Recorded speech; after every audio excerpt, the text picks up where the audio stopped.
Leo Oldenburg, and you joined me on the first day of the journey.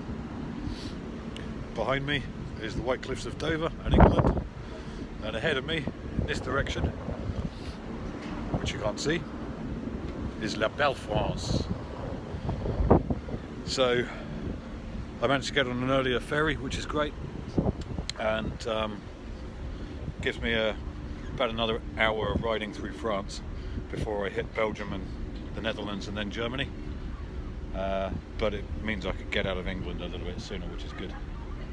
So this should be an interesting trip because, well, one of the main reasons being I don't speak a word of German.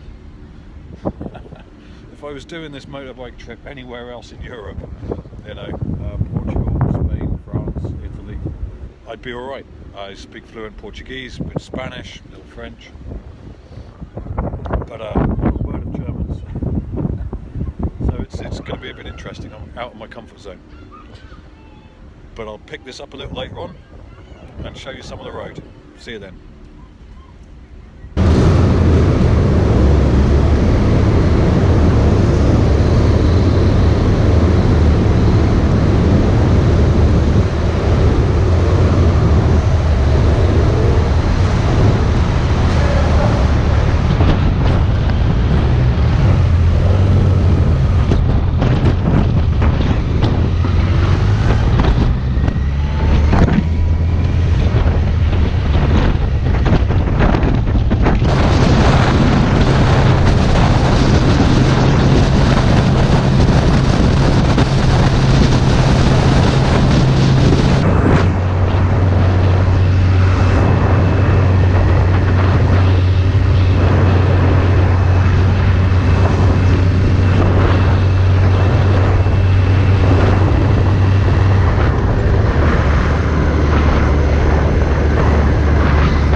Hey there YouTube, me again.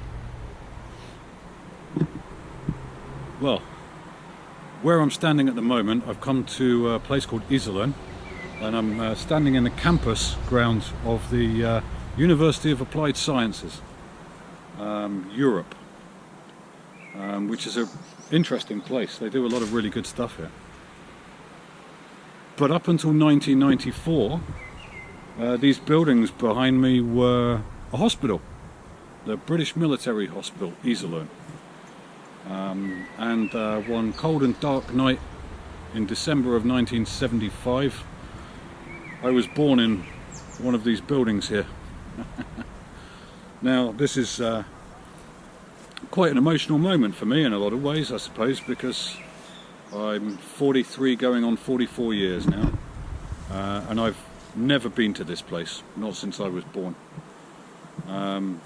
But I've wanted to come back here and see it for as long as I can remember.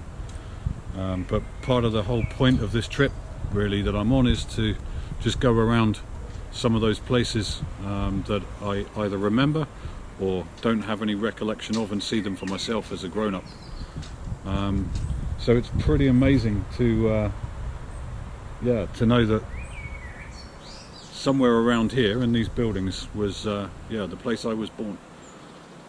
Up until the late 70s, the British military used to share the hospital with the Canadians.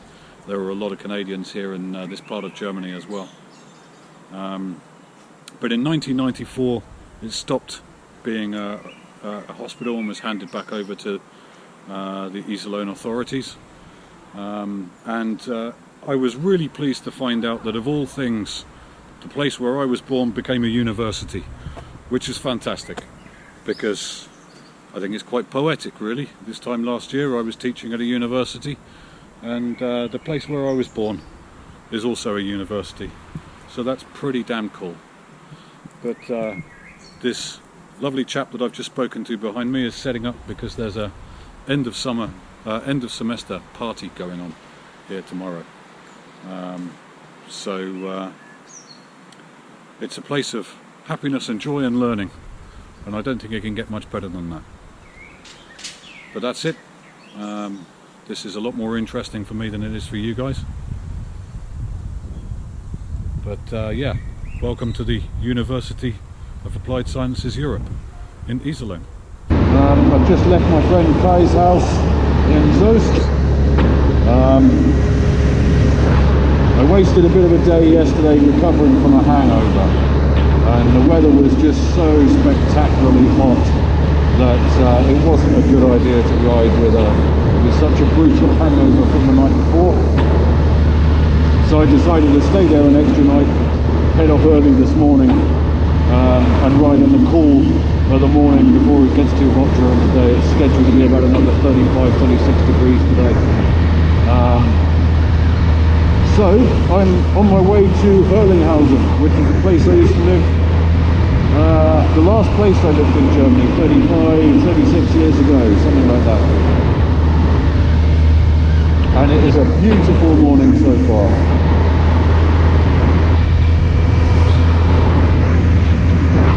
But doubtless I will pick this up a little later.